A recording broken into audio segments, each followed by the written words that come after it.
YouTube and Prime, which seemed like almost like the last hope for independent film, and to see it go so wrong in regard to how they controlled how royalties were paid out and kept reducing and reducing.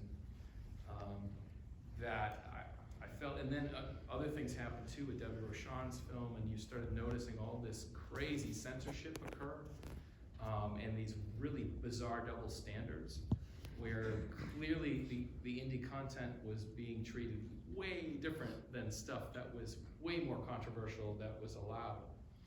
And I just felt like I could do another one. What did you find to be the biggest challenge about it? Getting people to come forward to some degree and talk about particularly how they were screwed over. Like, for instance, J.R. Bookwalter, he told me all that stuff because he was closing his business. That's why he told me it. And same thing with Jason Carvey, because that had been in 2007. And he's doing really well. Jason Carvey is sort of happy ending too, is that he's doing really well with writing, and he's selling scripts and things like that. But that film, A New Wave with John Krasinski, who starred in it, you would think, like, the point of that segment was that guy did everything right. Like, he had a good budget, it was a good film, it was like a bank robber film, and it had really good talent. And it was purely because of the distribution company that wrecked him, like set him back, I would say, 15 years in his career. And so it's that kind of thing where it just drives you crazy. You know? Well, I mean, there's always been like a few films that I've gotten to see over the years, where it was always about independent film and the healthiness of it. And it was always a documentary of, oh no, you know, there was one that IFC put out, I think the NC-17 one, like a few years back. Was that films that I get for you? Yes, thank you. Yeah. And so I was sort of thinking about that, and there was also like one in the 80s where was a filmmaker talking to the distributor, and not my will. But what do you find to be the biggest challenge? It was editing. You know, it always take. I think this took about 3 years, maybe 2.5 years to edit. But a year of that was kind of, you know, with Doc. I'm also in the Hunter IMA program, so shout out to the students. Thank you guys for supporting. Yeah, thank you. Seriously, editing, especially with Doc, is such a huge deal because this could have been 10 different films, depending on what I was interested in. So, how do you describe those 10 films? I mean, exploitation was one angle. I could have done more specifically on VHS. There is a burgeoning VHS distribution boom that's going on, and there are companies that are only distributing VHS right now. They tend, and there's a video store in Florida. Dylan told me about this store. There's a store in Florida that only sells like essentially horror and genre they're doing really well because that's the stuff people collect. And so they'll do like $1,000 in business one night, and because who doesn't want like a cool VHS and horror film? So they could have gone that way too, you know. Dylan, would you like to add anything on to that? You should make a movie about it. Now, we have, I believe, some special guests, special guests with us. Oh yeah, we have Tom D'Amico from Trauma Entertainment.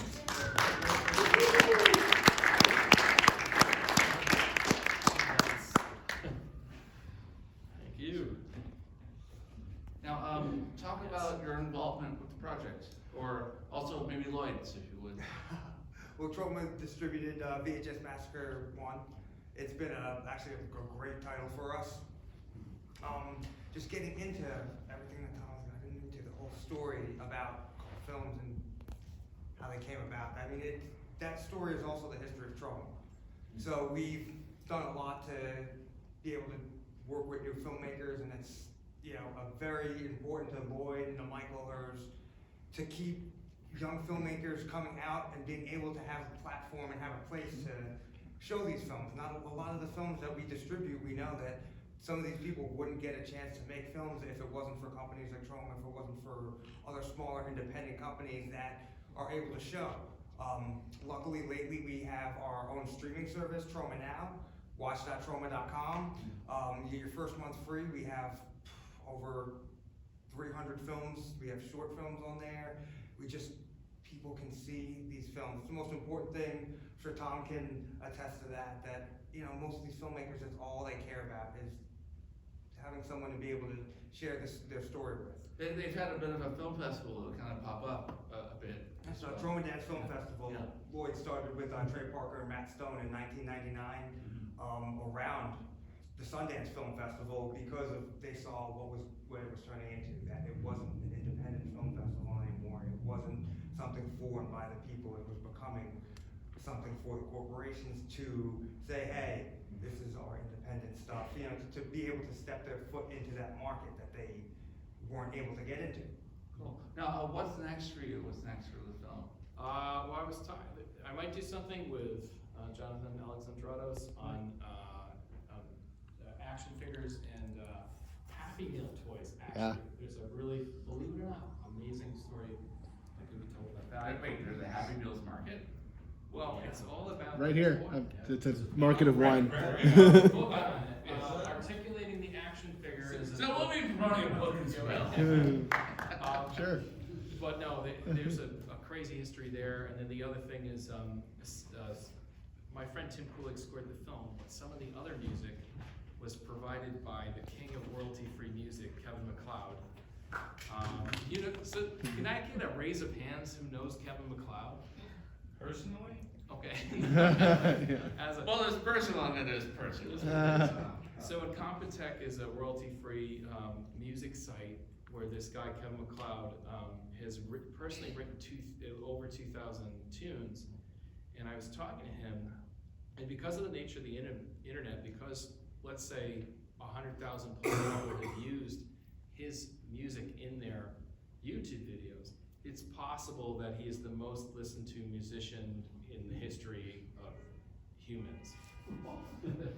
Because it's free. Anyway, so that could be a good thing. Kevin MacLeod, look him up. Cool. Now, we made as the season was progressing, I'm like, oh, this would be a great idea. Oh, this would be a great idea.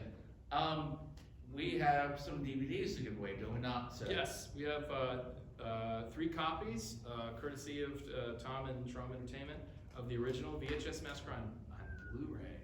Oh, nice. Will Blu-ray survive? I mean, at least for now. I think so. And this could be an angle for the third one. The more greedy the streaming companies get with their properties, the more this gives you freedom to watch the film whenever you want. As we were showed, I had films that I had permanently purchased on Prime deleted. So whatever they say, when you think you hit that buy button, it's horseshit. Like you buy that film, you don't own anything. The only way you're gonna have permanent access is through physical media. So I would say that'll last hopefully for a while. I mean, and torrenting, which is spiked. Yeah. Anyway, Now, let's do trivia question number 1. okay. I think I only have one. I think of a Troma trivia question. Okay, this is the winner of this will get a Blu-ray. What if multiple people answer? Well, no, it's gonna has to be the first one. Okay. And you need to sign it. I don't know. Sure. Does anybody have a Sharpie? We'll get it done. I figure 20 of us have a Sharpie. How many Toxic Avenger films were there? Sir. 4. Yes. He gets a Blu-ray. He gets the Blu-ray. I don't know. You have another Troma question? How many? Wait, I'm sorry. Wait, let me do this for the second trivia question. First person that has a Sharpie. Oh, there you go. You win Blu-ray. All right. Yeah, let me borrow this. All right. Cool. Anyone get a third Troma question? Troma's founder and president Lloyd Kaufman first appeared in what 1977 film? Trauma. I'm sorry, Barney, the executive director of New Filmmakers does not count to answer that question. I'm sorry, sir. So Lloyd Kaufman, president of Trauma Entertainment, first line produced and then also had a part in this 1977 boxing film. Hey, gentlemen, I'm sorry, gentleman in the corner. I'm Tom's friend. But it's Rocky, baby. Yeah, there you go. You got it. See, I'm sorry, guys. For the record, I thought the executive director of New Filmmakers New York was raising his hand, and I was like, no, dude, can't do that. That's not right. Rocky was 76. Oh, 76, sorry. Little known fact, Stallone was in Star Wars, sir, and there was a boxing deleted scene. He fought Jar Jar Binks, which then his character came back later. Hi, I'm painting myself into a corner. Hi, how are you? Now, as we wrap this up, biggest lesson learned was? Oh man, I don't know. Well, I think that, it's like Lloyd said about making your art. I think a lot of artists, if they don't do something artistic, they don't navigate the world very well. And so if you have to work a day job and you make your films on the side, then that's what you have to do. And because otherwise, some artists starve. So if you have to get the day job and make the movies, then you do that, because that's what artists do. So yeah, I guess that's about it. Cool, thank you. What's next for Trauma? Next for Trauma is our Lloyd's latest film, #Shakespeare Shitstorm, which will be coming out later on in the year. It's being finished. It'll be finished by the end of January, and then we'll see about the release. Is there any word on the next Trauma Dance? Trauma Dance is summer. We are setting it up now. We're looking for August, possibly somewhere in Brooklyn, possibly June. What about here? You guys should do it right here, right? Barney? He shrugged. It could happen. Guys, thank you for supporting Yeah, tonight. thanks Thank you everybody. Now, what New Filmmakers is normally, we're a weekly series here at Anthology Film Archives every Wednesday. Anthology, on occasion, will give us other opportunities, other evenings also to jump in.